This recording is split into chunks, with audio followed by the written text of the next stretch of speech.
이태원 참사 사망자가 밤사이 한 명 더 늘어서 155명으로 집계됐습니다. 네, 헬로윈 당일인 어젯밤에는 구청에서 영업 자제를 요청했는데도 홍대 거리가 불야성을 이뤄서 눈살이 찌푸려지기도 했는데요. 스튜디오에 나와 있는 취재기자와 함께 이번 이태원 참사 다시 한번 짚어보겠습니다. 사회일부 이준엽 기자 나와 있습니다. 어서 오십시오. 네, 지금 밤사이에 안타까운 희생자가 한 명 더 늘었습니다. 지금 피해 상황부터 좀 정리를 해볼까요?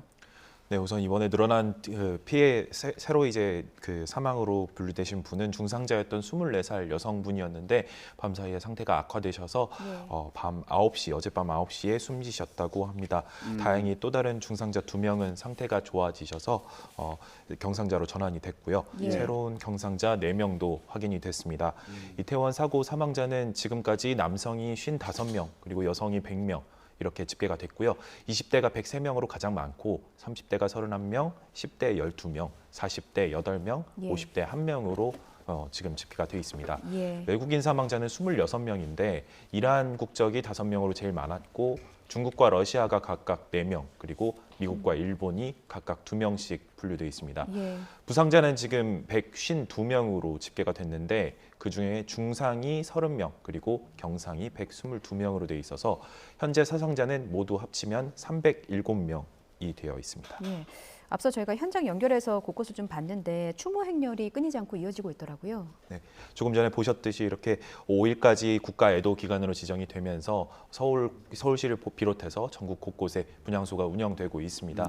5일까지 서울광장에서 합동 분향소가 운영이 되는데 공식 운영 시간은 매일 아침 8시부터 밤 10시까지입니다. 그리고 전국적으로 강원과 경기, 울산, 대구 등 전국 곳곳에 합동 분향소가 마련돼 있고요. 용산구 사고 현장에서 500m 정도 떨어진 곳에도 이태원 녹사평 광장에 합동 분향소가 운영 중인데 이곳은 24시간 운영되고 있어서 남녀노소가 분향소를 찾아서 애도하고 있습니다. 인근 상인들도 이태원 관광특구 연합회 차원에서 사고 당일부터 자진해서 휴업에 동참하고 있는데요. 주로 이제 식음료와 접객업소 위주로 이제 휴업에 동참하고 있고 상인들이 직접 꽃이나 술을 바치기도 했습니다. 어제 제가 직접 현장을 돌아봤었는데 상인과 주민들이 일단 충격이 가시지 않아서 장사는 고사하고 멍한 상태로 계시는 분들이 많이 있었습니다. 지금 그 현장에 찾아왔던 추모객 말씀 직접 들어보시겠습니다. 가슴이 너무 아파서 또 여기 와서 내가 조금이나마 이렇게 뭐 보탬은 안 될지라도 모든 국민들이 저와 같은 마음일 거예요. 네, 이외에도 SNS 통해서 온라인 공간의 추모도 계속되고 있는데요. 해시태그 프레이포 이태원을 달고 이미지를 올리면서 함께 추모 행렬에 동참을 하는 건데 국내뿐 아니라 해외 시민들도 안타까운 마음을 표현하고 있습니다. 아, 그렇군요. 지금 참사 현장에서는 유실물 센터도 운영하고 있다고요? 네, 그렇습니다. 원효로 다목적 실내체육관 1층에 이번에 마련이 됐는데요. 오는 6일 오후 6시까지 운영된다고 합니다. 그런데 유실물이 굉장히 많아서요. 가방이 113개가 있다고 하고 기타 물품, 뭐 이어폰 이런 것들인데 156개, 그리고 의류가 258벌 있다고 하고 신발이 이제 320개인데 이게 짝이 맞는 것도 있고 하나만 있는 것도 있어서 일단 개로 이렇게 포함이 돼 있고요. 유실물들을 보면 이제 밟히고 뒹굴어서 새카맣다고 합니다. 이게 제가 화면 아직 확보를 못했는데 정말 많은 유실물이 발생했다는 것만으로 당시에 그런 급박함이 전해지는 상황이고요. 전화번호 02-2198-0109 아니면 0111로 전화하시면 직접 어떤 것들이 있는지 확인하실 수 있고 제가 전화를 해봤더니 새벽부터 꾸준히 방문을 하셨다고 해요. 그래서 근데 아직 많은 분들이 방문을 해서 찾아가신 것은 아니고 그래도 발길이 꾸준히 이어지고 있다 이렇게 말씀을 하십니다. 아직 충격이 좀 가시지가 않아서 엄두가 나지 않는 분들도 많으실 것 같습니다. 이태원은 이렇게 좀 무거운 분위기였고 헬로윈 당일은 어제였는데요. 홍대 앞에 거리는 좀 다른 분위기였더라고요. 직접 가보셨다고요? 제가 직접 가본 건 아닌데 이제 저희 취재진이 방문을 했었는데 참사 직후에 이제 마포구에서 30일이랑 31일 이렇게 이틀간 이제 운영을 이제 중단할 것을 자유 휴업을 권고를 했습니다. 그리고 구청장이 이제 직접 돌아다니면서 이제 운영하지 말아달라 이렇게 읍소를 하기도 했는데 대부분 마포구 내 클럽 같은 추모용 업소들은 이제 57곳 모두 휴업을 했다고 하는데 주점들도 일부 휴업을 했다고 하고. 하고요.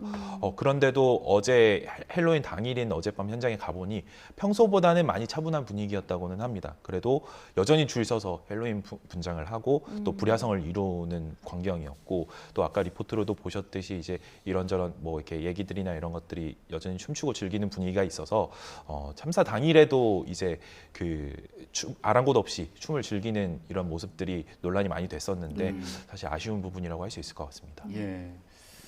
자, 지금 홍대 뭐 일부 지역에서는 또 다른 분위기가 있었다. 예, 이런 아쉬움에 대해서도 말씀해 주셨는데 지금 희생자가 많은 만큼 안타까운 사연도 또 계속 들리더라고요. 어떤 얘기들이 있습니까? 네, 앞서 리포트로도 보여드렸는데요.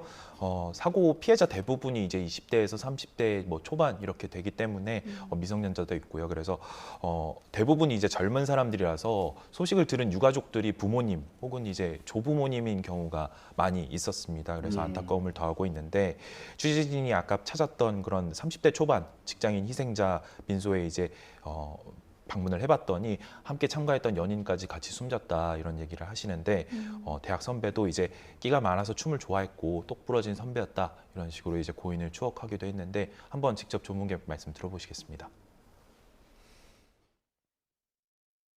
공연팀 막 할 때 그 팀원이고 막 그랬었거든요. 그래갖고 이미 학교 다닐 때니까 좀 옛날 인연이긴 한데 워낙 사실 훌륭하고 굉장히 막 사실 사람들한테 되게 잘하고 되게. 또 취재진이 20대 후반 여성 희생자 빈소도 찾아갔었는데요.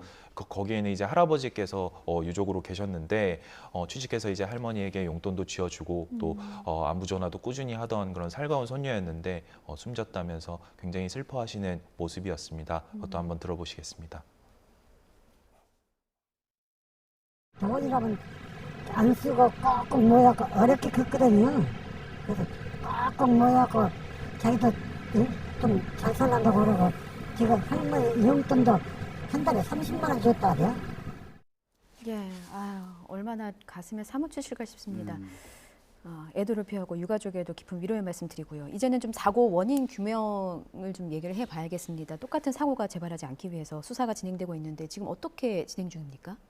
네, 어제 처음으로 일단 합동 감식을 했고요. 네. 일단은 사고 원인과 이제 경위부터 규명을 해야 다른 책임이나 이런 것들도 물을 수 있기 때문에 그쪽에 이제 초점이 맞춰져 있는데, 제가 저도 현장에 가봤지만 이제 폭이 3.2m 그리고 길이가 40m 정도 돼서 골목길이 중심이 되는데, 거기에 이제 경사가 10도 정도 있습니다. 그래서 넘어지게 되면 이 압력이 더 가해질 수밖에 없는 그런 구조였고, 또 장애물이나 아니면 턱 이런 것들이 많았고 바닥도 미끄럽고 울퉁불퉁했습니다. 그런 부분들을 조금 들여다보고 있다고 하고요. 그리고 경찰은 이제 부상자나 아니면 인근 가게 종업원 이런 탐문 조사도 44명 정도 진행을 했다고 하고, 또 사고 당시 52개 CCTV 영상도 확보를 해서 분석하고 있고요.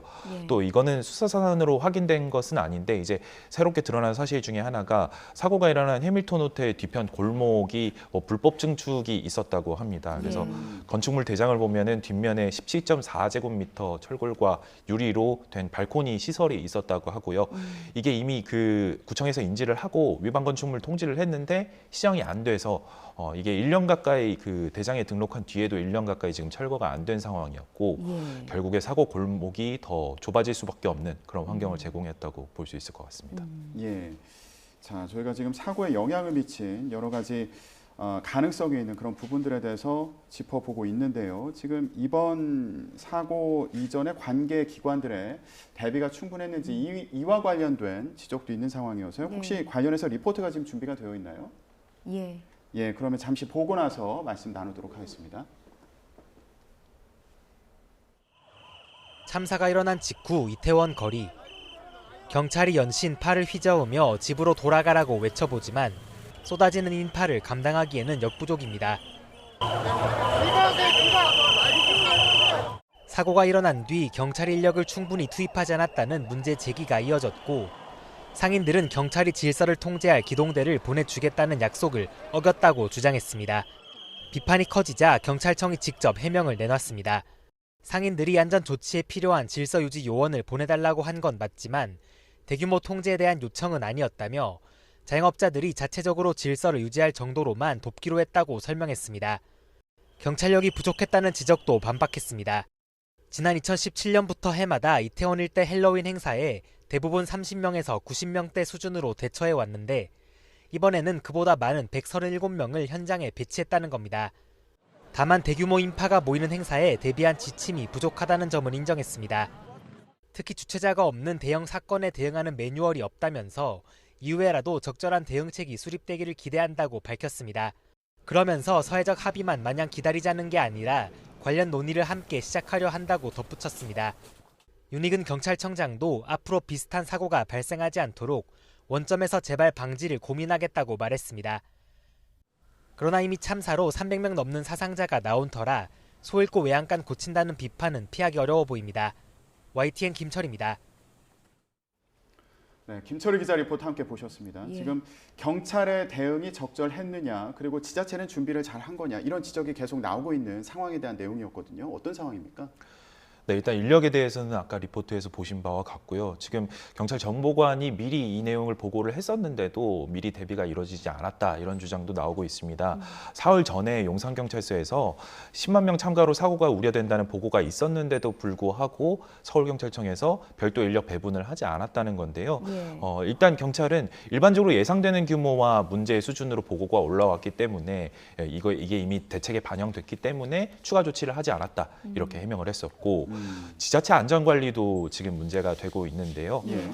저희가 단독으로 취재했던 내용인데 용산구청에서 이제 보도자료를 배포할 때는 150명 인력을 투입한다고 했었는데 저희가 알고 보니 이게 닷새 동안 나눠서 투입하는 인력이어서 예. 하루에 투입되는 인력은 30여 명씩 투입이 됐던 걸로 확인됐고 이마저도 압사 등 안전사고를 대비하는 별도 인력은 없었고 대부분 방역 등을 위해서 따로 투입된 인력이라고 구청이 설명을 한 겁니다. 그래서 예. 소방당국과 경찰의 구청은 별도 도로 통제나 아니면 보행 동선 관리를 요청하지도 않았어서 이게 문제 제기가 되고 있고요. 그리고 당장 2주 전에 지구촌 축제는 열렸을 때는 100만 명 인파가 며칠 사이에 몰렸거든요. 그런데도 예. 불구하고 문제 없이 진행이 됐기 때문에 그 점과 관련해서 조금 더 계속해서 문제 제기가 이뤄질 것 같습니다. 예. 정부에서도 오늘 회의에서 재발 방지를 위한 제도 개선을 본격적으로 논의하겠다, 추진하겠다, 이런 얘기가 나왔는데 예. 어떤 부분이 보완될지 좀 지켜봐야겠습니다. 네, 이태원 참사 관련해서 4.19 이준혁 기자와 함께 얘기 나눴습니다. 고맙습니다.